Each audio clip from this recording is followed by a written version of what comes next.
Hey everyone, it's me Ashar. Welcome to learn with Ashar. आपका chapter classification of animal kingdom चल रहा था, जिसकी ऑलरेडी मैंने 2 वीडियोस अपने चैनल पर अपलोड कर दी हैं। अगर आपने वो वीडियोस नहीं देखी हैं तो आप ज़रूर देखिएगा। मैंने उसमें 10 फाइलम को डिस्कस किया है। 10 फाइलम के बाद जो आपका कॉर्डेटा फाइलम है उसके जो पार्ट्स हैं उसको मैं इस वीडियो में डिस्कस करूँगा। इसके बाद आपका जो अगला वीडियो आएगा इनकी क्वेश्चंस का आएगा, PYQs का, कैसे आपके एग्ज़ाम में क्वेश्चंस बनते हैं उनका आएगा। ठीक है, ज़्यादा बकवास ना करते हुए अपने पॉइंट पर आते हैं।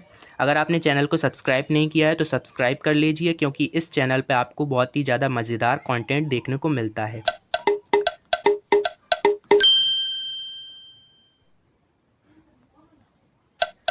आपका जो संघ है, यहाँ से मैंने इसको एंड कर दिया था, संघ कॉर्डेटा।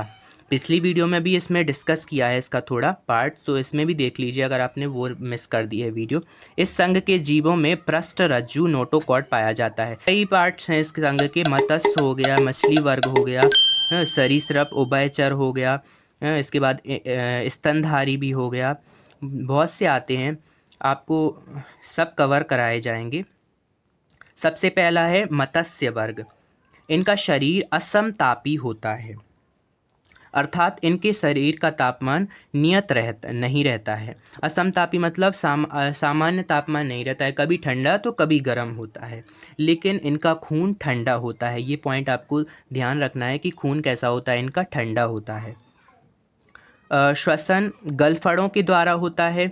मछली में आपने पहले श्वसन चैप्टर में पढ़ा होगा कि रेस्पिरेटरी सिस्टम में कि मछली कहाँ से श्वसन करती है, गलफड़ों से। अब इसमें शार्क क्या है, एक मछली है। शार्क एक मछली है, इसको आप ध्यान रखिए। आपके एग्जाम पॉइंट ऑफ व्यू से ये असत्य मछलियाँ दी गई हैं, जिसका नाम तो फ़िश है बाद में कि आपको लगेगा ये फ़िश हैं। स्टार फिश हो गया, स्लाइवरी फ़िश, जेली फ़िश, क्रे फ़िश, कटल फ़िश, ये फ़िश हैं।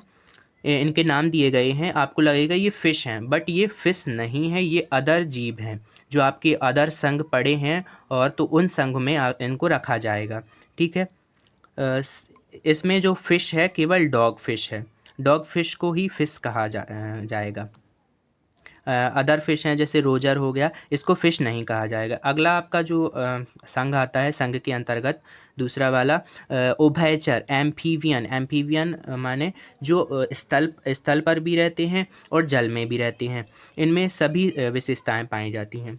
और ये अपनी जो श्वसन होती हैं वो गिल्स से भी कर लेते हैं, फेफड़ों से भी कर लेते हैं और त्वचा से भी कर लेते हैं। इनमें तीनों जगह से श्वसन हो जाता है। और 3 चैम्बर का इनमें हृदय पाया जाता है। मछली में 2 चैम्बर का हृदय पाया जाता है। ठीक है, इसका उदाहरण है मेंढक।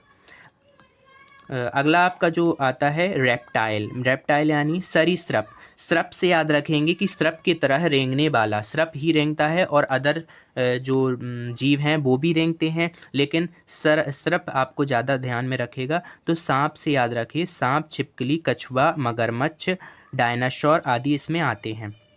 किसमें? सरीसृप जो रेंगते हैं।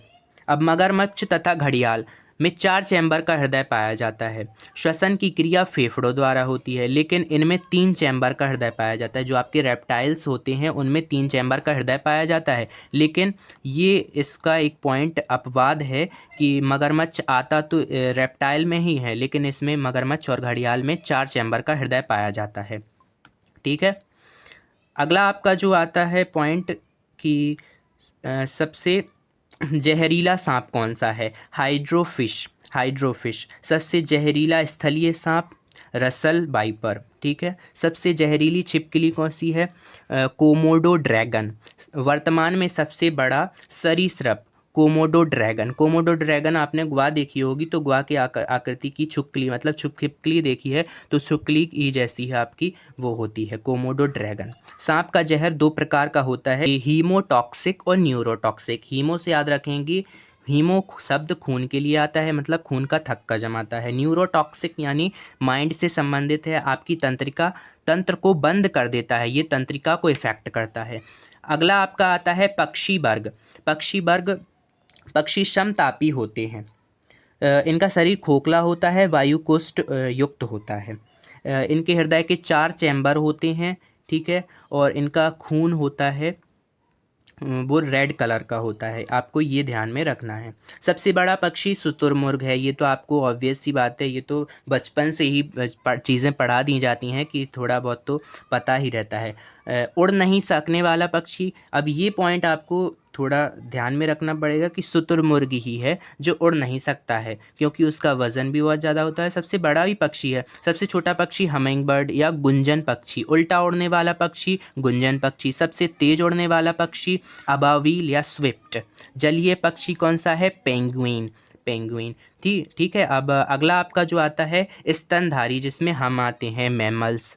ठीक है। इसका सर्वप्रथम लक्षण है कि दूध उत्पन्न करने वाली ग्रंथियों का पाया जाना। आपके शरीर में जो दिखाई दे रहे हैं विशेषताएं वो इसी में आएंगी स्तनधारी में। ठीक है।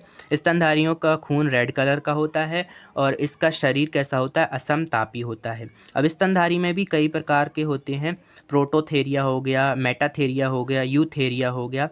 प्रोटोथेरिया ये अंडे देते हैं। प्रोटोथेरिया जो अंडे देते हैं, और इसमें आता है प्लेटिपस, इसका उदाहरण आपको याद में रखना है। ठीक है। मेटाथेरिया हो गया। मेटाथेरिया यानी जो बीज का होता है, ना ज़्यादा परिपक्व होता है, इमेच्योर होता है। ठीक है। ये अर्ध परिपक्व बच्चों को जन्म देता है। कंगारू का आप लोगों ने देखा होगा, कंगारू पेट के बगल से एक थैलीनुमा आकृति चिपकी रहती है, उसमें उसका बच्चा रहता है और अर्ध परिपक्व बच्चे को जन्म देता है। मैक्रोपस भी इसका उदाहरण है, इसको याद रखना है। थर्ड आपका ये आता है स्तनधारियों के अंतर्गत यूथेरिया। यूथेरिया में हम आते हैं जो परिपक्व बच्चों को जन्म देते हैं। गाय हो गया, मानव हो गया, डॉल्फिन, व्हेल, दरियाई घोड़ा, जिराफ। डॉल्फिन और व्हेल ये दोनों मछलियां नहीं है, इसको मछलियां समझने की भूल ना करना। ये स्तनधारी हैं। आपके एग्ज़ाम में क्वेश्चन इस यहीं से बनता है कि डॉल्फिन क्या है, निम्न में से क्या है। आपको ऑप्शन में दे देगा एम्फीबियन है, रेप्टाइल है और स्तनधारी है, तो आपको स्तनधारी उसको टिक करके आना है। ठीक है। चमगादड़ भी क्या है? एक स्तनधारी है जो उड़ने में सक्षम है। ठीक है। चमगादड़ का भी ध्यान में रखना।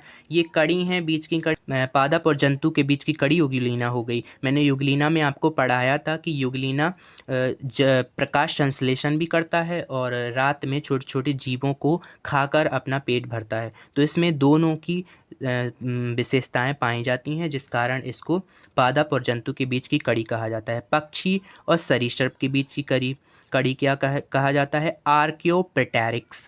कबक और शैवाल के बीच की कड़ी लाइकेन। सजीव और निर्जीव के बीच की कड़ी वायरस। जीवाणु शैवाल, नील हरित शैवाल। एनीलिडा और मोलस्का। एनीलिडा में क्या आता है? केंचुआ आता है, जिसका शरीर पार्ट में डिवाइड होता है। ये आपको रिकॉलिंग करवाया जा रहा है, सेशन का अंत होते होते रिकॉल करिए कि एनीलिडा। मोलस्का में क्या आता है? मोलस्का में वो आते हैं शंख शीप, जिसकी बाहरी परत कठोर होती है, CaCO3। रिकॉल करिए। नियोप्लीना इन दोनों के बीच की कड़ी है। अब स्तनधारी और सरीसृप। प्रोटोथेरिया में जो अंडे देते हैं ये आते हैं ना, अभी डिस्कस किया है कि ये प्रोटोथेरिया जो अंडे देते हैं। इसी के साथ आपके सेशन का अंत होता है। बने रहिए और अच्छे रिलेवेबल और वैल्यूएबल कंटेंट के लिए। इसके बाद आपको इस चैप्टर के क्वेश्चंस की प्रैक्टिस कराई जाएगी। सब्सक्राइब करिए माय चैनल को। Thank you for watching video.